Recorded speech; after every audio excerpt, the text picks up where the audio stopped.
राधे कृष्णा देवी और सज्जनों, आज मैं आपको सुनाने वाला हूँ श्रावण मास महात्म के 26वें दिन की कथा अर्थात 26वां अध्याय। इस अध्याय में श्रावण अमावस्या को किए जाने वाले वृष पूजन और कुश ग्रहण का विधान बतलाया गया है। ईश्वर बोले, हे सनत कुमार, श्रावण मास में अमावस्या के दिन जो करणीय है उसको तथा प्रसंगवश जो कुछ अन्य बात मुझे याद आ गई है उसको भी मैं आपसे कहता हूँ। पूर्व काल में अनेक प्रकार के महान बल तथा पराक्रम वाले, जगत का विध्वंस करने वाले तथा देवताओं का उत्पीड़न करने वाले दुष्ट दैत्यों के साथ मेरे अनेक युद्ध हुए। मैंने शुभ वृषभ अर्थात नंदी पर आरूढ़ होकर संग्राम किए, किंतु महाशक्तिशाली तथा महापराक्रमी उस वृषभ ने मुझको नहीं छोड़ा। अंधकासुर के साथ युद्ध में तो नंदी का शरीर भी जीर्ण हो गया था, उसकी त्वचा कट गई, शरीर से रक्त बहने लगा और उसके प्राण मात्र बचे रह गए थे। फिर भी जब तक मैंने उस दुष्ट का संहार नहीं किया तब तक वह नंदी धैर्य धारण कर मेरा वहन करता रहा। उसकी इस दशा को मैंने जान लिया था। उसके बाद उस अंधक का वध करके मैंने प्रसन्न होकर नंदी से कहा, हे सुब्रत, मैं तुम्हारे इस कृत्य से प्रसन्न हूँ, वर मांगो, तुम्हारे घाव ठीक हो जाएं। तुम बलवान हो जाओ और तुम्हारा पराक्रम तथा रूप पहले से भी बढ़ जाए। इसके अतिरिक्त तुम जो जो वर मांगोगे उसे मैं तुम्हें अवश्य दूंगा। नंदिकेश्वर बोले, हे देवदेव, हे महेश्वर, मेरी कोई याचना नहीं है। आप मुझ पर प्रसन्न हैं तो फिर इससे बढ़कर क्या वैभव हो सकता है। तथापि हे भगवान, लोकोपकार के लिए मैं मांग रहा हूँ। हे शिव, आज श्रावण मास की अमावस्या है जिसमें आप मुझ पर प्रसन्न हुए हैं। इस तिथि में गायों सहित उत्तम मिट्टी से निर्मित वृषभों की पूजा करनी चाहिए। आज अमावस्या के दिन जन्म लेना कामधेनु तुल्य होता है, अतः इस तिथि में वर प्रदान करें कि यह अमावस्या वांछित फल देने वाली हो। आज के दिन भक्तिपूर्वक प्रत्यक्ष वृषभों तथा गायों की पूजा करनी चाहिए। गेरू आदि धातुओं से प्रयत्न पूर्वक उन्हें भूषित करना चाहिए। उनकी सींगों पर सोना, चांदी आदि के पत्थर मढ़े और रेशम के बड़े बड़े गुच्छों को भी सींगों पर बांधे। अनेक प्रकार के वर्णों से चित्रित सुंदर वस्त्र से उनकी पीठ को ढक दें और गले में मनोहर शब्द करने वाला घंटा बांध दें। सूर्योदय से लगभग 4 घड़ी बीतने पर गायों को ग्राम से बाहर ले जाकर पुनः सायं बेला में ग्राम में प्रवेश कराएं। आहार के रूप में सरसों, तिल की खली आदि अनेक प्रकार का अन्न इस दिन अर्पित करें। जो इस दिन ऐसा करता है उसका गोधन सदा बढ़ता रहता है। जिस घर में गाय ना हो वह शमशान के समान होता है। पंचामृत तथा पंचगव्य दूध के बिना नहीं बनते।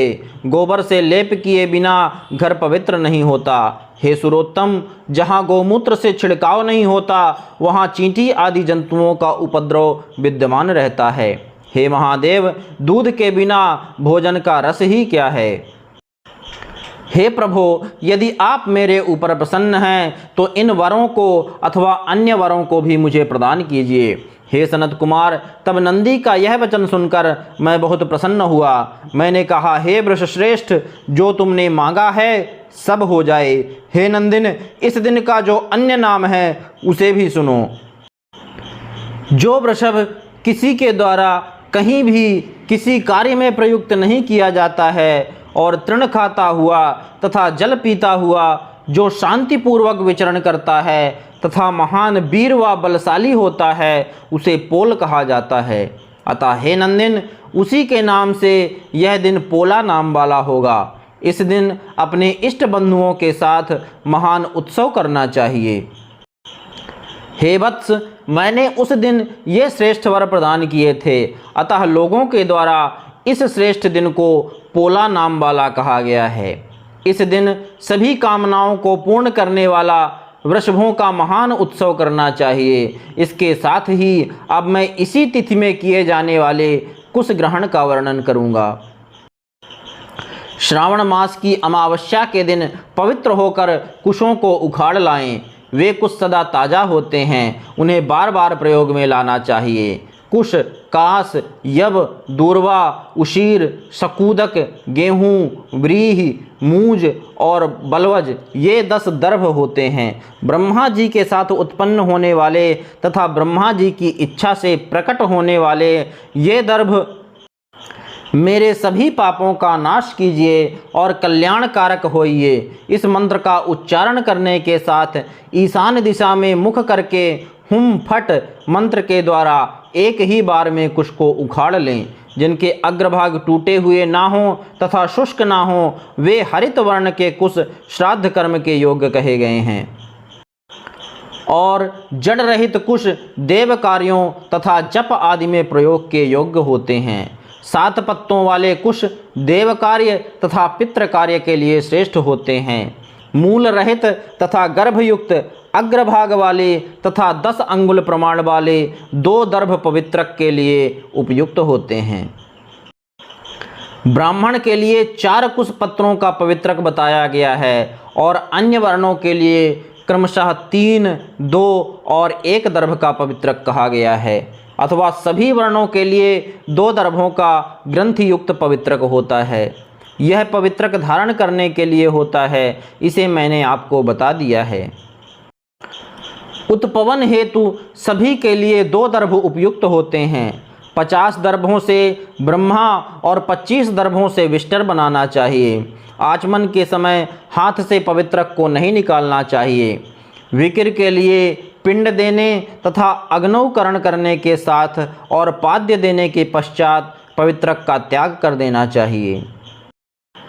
दर्भ के समान पुण्यप्रद, पवित्र और पापनाशक कुछ भी नहीं है। देवकर्म तथा पितृकर्म ये सब दर्भ के अधीन हैं। उस प्रकार के दर्भों को श्रावण मास की अमावस्या के दिन उखाड़ना चाहिए, इससे इनकी पवित्रता बनी रहती है।